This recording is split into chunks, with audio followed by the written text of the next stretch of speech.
Hey everyone, thank you so much for clicking on this video. The fact that you are willing to sacrifice a few minutes out of your day to consume my content really does mean the world to me. Thank you so much for clicking on another review and how-to. Today we're going to be talking about a board game that has got a very special place in my heart, and that is Ticket to Ride. Very weird for me to have started off by saying it has a special place in my heart, but this is actually the board game that my wife and I, the first time I ever played it was on my wife and I's honeymoon. This has hands down become one of my favorite board games of all time. But we're not only going to be talking about the European version today, we're also going to be talking about the Japan and Italy version as well, comparing them, talking about the differences, and then of course reviewing them. So guys, to start off the video, the timestamps are on the screen right now. You can jump to the different points within the video, but let's start off talking about how to play Ticket to Ride Europe. So yes, the name of the game, Ticket to Ride Europe. Ultimately, we're going to be building train tracks across the European continent. You get points for creating different train tracks or creating the longest train tracks, and a variety of different things we'll be breaking down throughout this video. But yes, ultimately to set up the game, what you're going to be wanting to do is place the board in the center of the table, and each player will receive a set of 45 colored train cards. These are the cards that you're going to be placing down on the map when you take your turn. Each player will also take their starting marker, which is this little wooden guy here, and place it on the number 1 on the board. In this video, you're going to be seeing me playing as blue. I had a great friend of mine, Gareth, come and help me film this video, and he's going to be yellow in this video. But yes, each player places his mark on number 1 of the scoring track along the map's border. Throughout the game, each time a player scores points, he will advance his marker accordingly. You're then going to shuffle the train cards, and you're going to give each player 4 of these cards right here. This is going to be what they start off the game with. These are the colored train cards that you use to place down your tracks, but we'll break that down soon.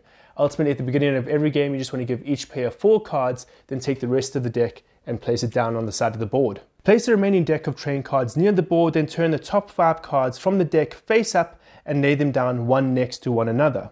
Then what you're going to want to do is take the destination cards and separate them into longer routes and shorter routes. You'll be able to tell the difference of the cards within the different colors, blue and more of an orange-red. Take the long routes, shuffle them, and then hand 1 card to each player. Then ultimately take the shorter routes, shuffle them, and then deal 3 cards to each player. After doing that, you have finished the setup for the game and you can actually start playing. Before anyone actually makes their first move though, the players then decide which of their destination cards they want to keep and which destination cards they want to give away. Now what's cool about destination cards is that it's an easy way for you to gain points, and you can see the points by the number on your destination card. The issue is if you do not actually succeed in completing your mission, you minus those points from your score at the end. So it's a real gamble. You want to take your destination cards, and it's useful to have as many missions as possible so you can get as many points as possible. But if you don't complete those missions, you're going to lose points. So the object of the game is of course to score the most points. But how do you score points? Well, these are the 4 different ways you can do that. Number 1 is by claiming a route between 2 adjacent cities on the map. Number 2 is successfully completing a continuous path of routes between 2 cities listed on your destination ticket. That's ultimately the missions we just spoke about. Point number 3 is completing the longest continuous path of routes to win the European Express bonus card. Ultimately, whoever has the longest continuous route gets that ticket and gets extra points as a result of that. And then finally, for each train station kept in reserve at the end of the game, a player will then get an additional 4 points. But we'll break down stations soon. Hey guys, before we carry on with this video, I just want to shout out the sponsors of this video, and that is SolarPop. SolarPop are distributors here in South Africa that distribute board games and card games with the goal and intention of bringing friends and families together.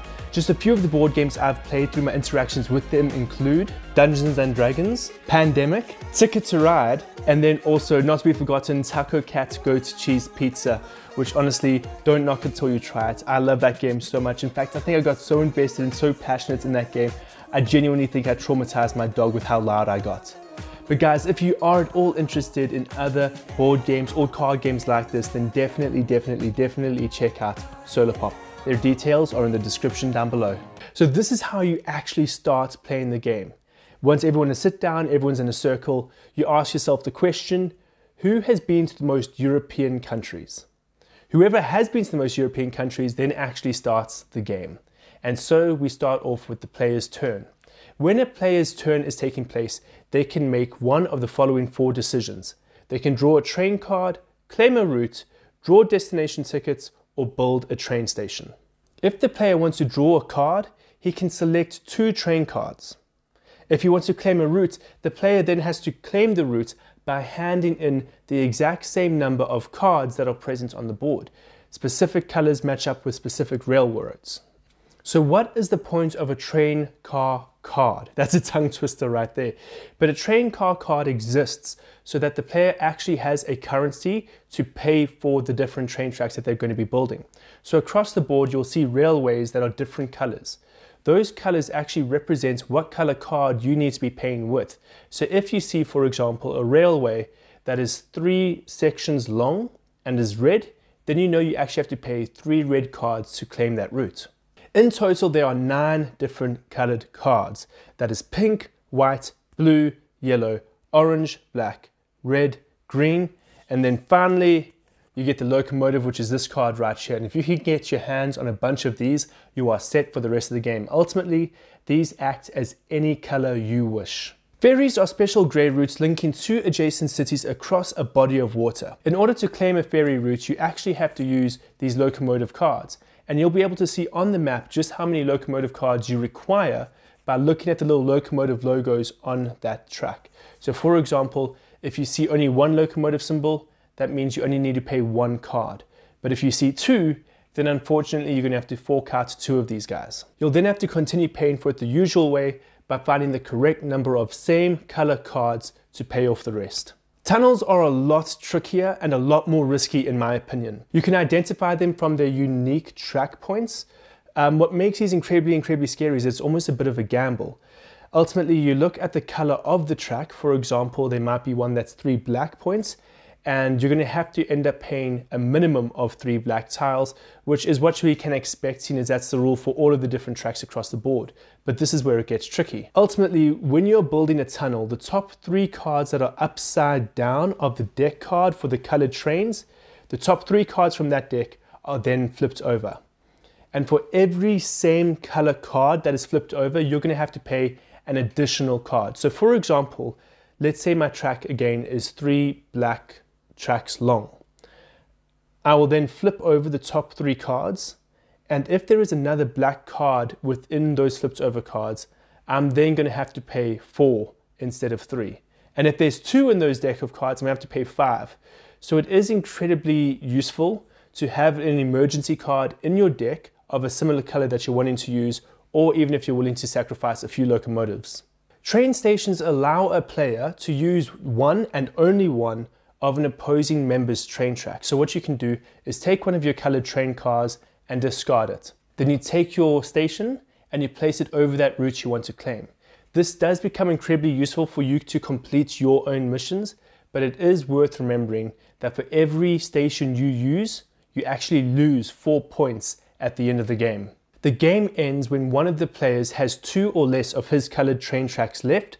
You complete the final round and then you tally up all of your points. You should have been tracking your progress within the games with your little marker here, so every time you claimed a route, you would have calculated your points. But if that isn't done, then you can always just quickly calculate everything, because you're going to have to also look at your routes to calculate how many stations you used. Ultimately, calculating your final score, you're going to take your current score that you know from using this little marker throughout the game, and then you're going to add your destination tickets bonuses or minuses depending on whether or not you completed your missions.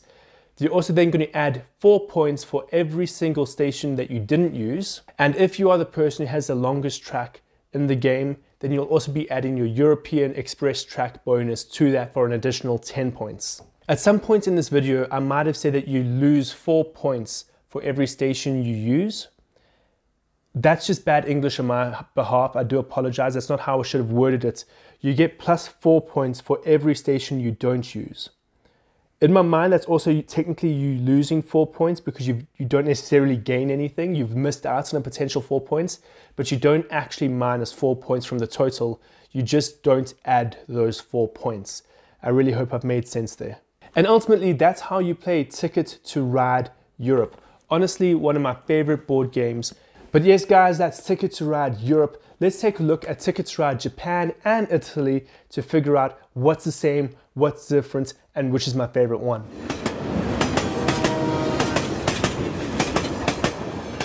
So now we're going to be talking about Ticket to Ride Japan, which actually adds quite a few unique different elements to the game. One of the first and most noticeable changes or additions to the game is the inclusion of these bullet train minis right here. These bullet train minis allow players to work together towards the development of a great bullet train network across the country. Once a bullet train route is claimed, it can be used by any player to complete their destination tickets. Of course, there is still competition between enemy players here because even though you can use each other's routes, whoever contributes the most to building the bullet train route will get an added bonus at the end of the game. There's also 2 regions that appear on the board as zoomed in parts of the map. Routes in these areas are claimed following the same usual rules.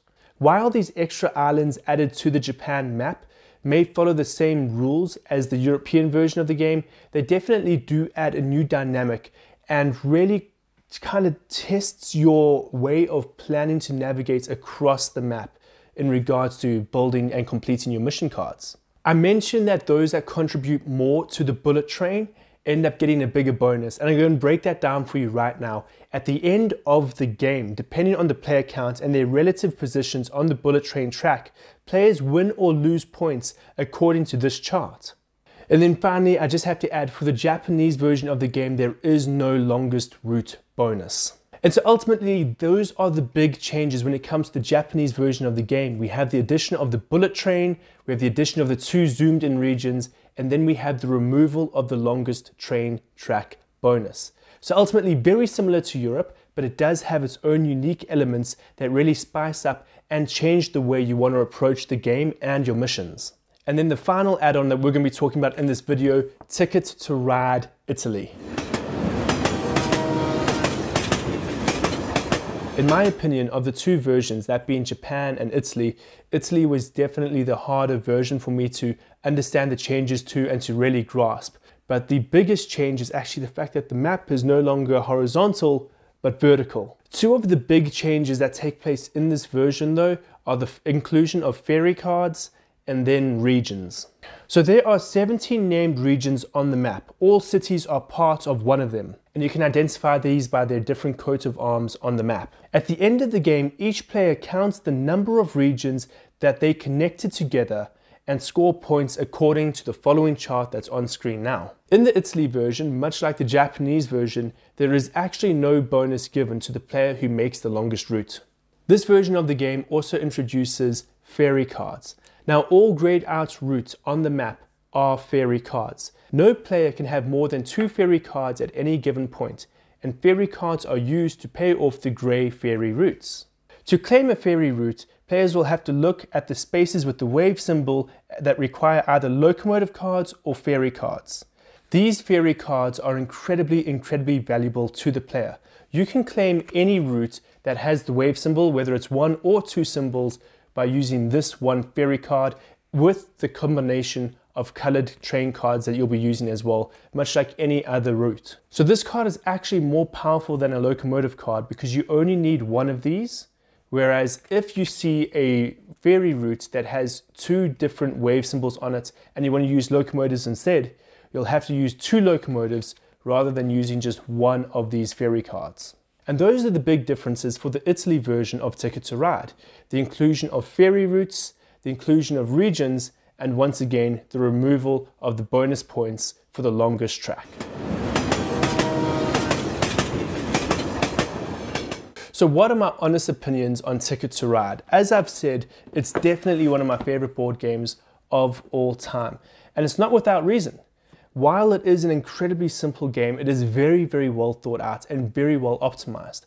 I can play this game for hours and hours and never get bored. And while the different versions, and there are tons and tons of different versions, might seem quite similar, the small differences between them each, like for example, the zoomed in regions or the bullet train in the Japanese version versus the ferry routes and the region points from the Italian version in comparison to the European version might seem very, very small from a theory point of view, but when you're actually practicing them out in the game, they really do add a whole new element and dynamic to the game. So yes guys, if you are looking for a board game that you can play with the rest of your family, I would highly, highly recommend that you check out any of these versions of Ticket to Ride. So guys, thank you so much for watching this video. If you did find it at all helpful, please give this video a like. It's one small click for you, but it really, really does help me out. And also guys, if you haven't yet, please subscribe to this channel of mine. I would really, really appreciate it.